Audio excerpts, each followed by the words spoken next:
Hey guys, welcome in. Let's talk about the new episode of The Real Housewives of Atlanta, Season 15, Episode 8. The opening scene of this episode is Drew. She's in her house, in the kitchen, talking with her assistant about how excited she is to film her new music video.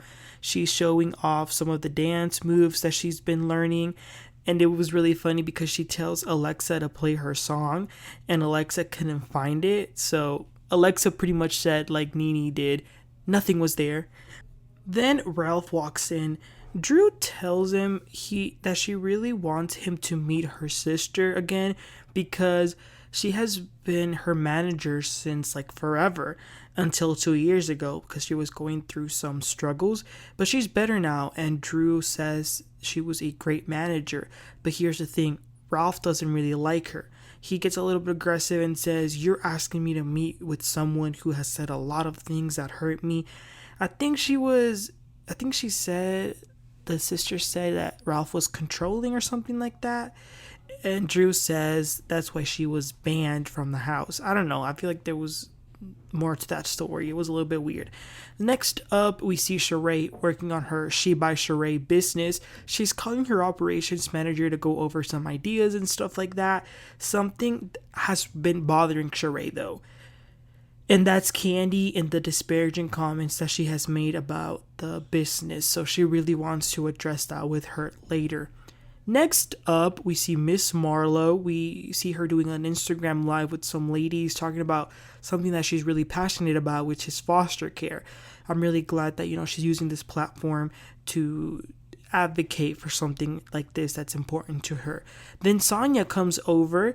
Sanya is very happy because Belk wants to carry her Mommy Nation sweatshirt. So, shout out to Sanya. Good for her. And then Sanya tells Marlo that it makes her feel sad that the other girls don't get to experience the Marlo she experiences. And you know what? She even calls her out a little bit and says that when she's around the other women, that she loses control. And Marlo says, "No, I disagree. Like, if you heard what they were saying to me at the brunch, then you would see how disrespectful they were."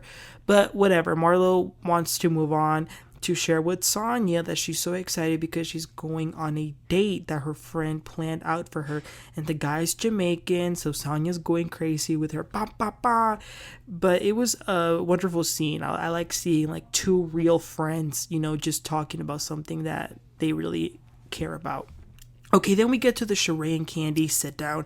They actually start off good. They're joking with each other, being nice to each other. It was nice, but then we get to the mess. Shereé says, "Look, I thought after the reunion we were good, but after that you went on to bash me in interviews." And Shereé says that Kandi has such a big platform, so when she says negative things about someone, it has a big impact. And she says, "I have supported you all the time." And Kandi says, yes, that's true. You have supported me. So again, the tone was good so far. But Kandi doesn't feel like she bashed her business.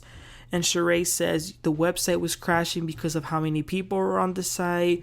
Kandi's not buying it. But then Shereé says, "Look, you don't come to me for music advice, and I don't come to you for fashion advice." And she starts to explain the process of how everything happened or didn't happen.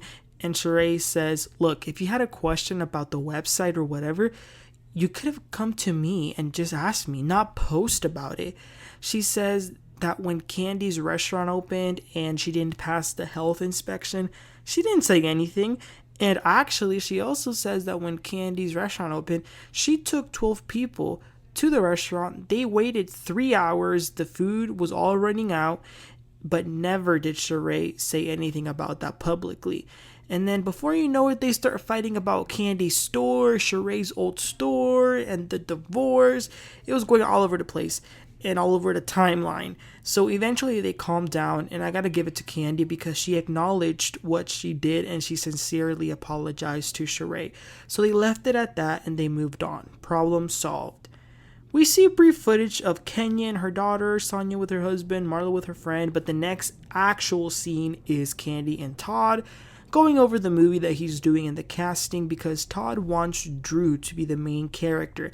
But Kandi feels a little bit weird about it because Drew would be the wife that is like having a hall pass. I don't know. The whole thing to me was weird. Why Todd wants Drew. Maybe he's like living his own weird fantasies through this. I don't know. But speaking of Drew, she is the next scene. She's with her mom and they talk about the video and whatnot.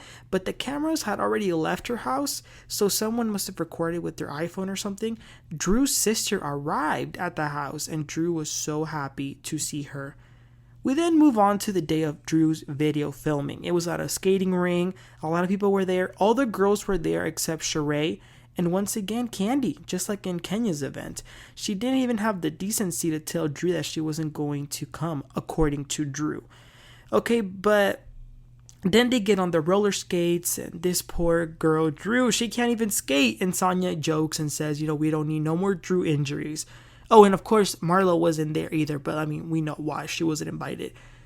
Some of the women like Monyetta and Kenya throw some shade at the music video, but in the meantime, Ralph talks to Drew's sister and he says some really nice things to her and it makes her cry, so they hug it out. That was really good. It meant a lot to Drew, and even the mom cries to see her daughters just come together. It was so lovely. Okay, we move on to Marlo's first date, and wow, Marlo looked incredible. I mean, yeah, she looked spectacular. And then she gets on the car. They're taking her to the date. And she FaceTimes Sanya for some emotional support because she's feeling a little anxious. And she tells her, so like, what have you been up to? And Sanya says, oh, I went to go do Drew's music video earlier today. And Marlo says, oh, wow, that's interesting. I didn't get an invite. So she says, let me call this fake ass B real quick.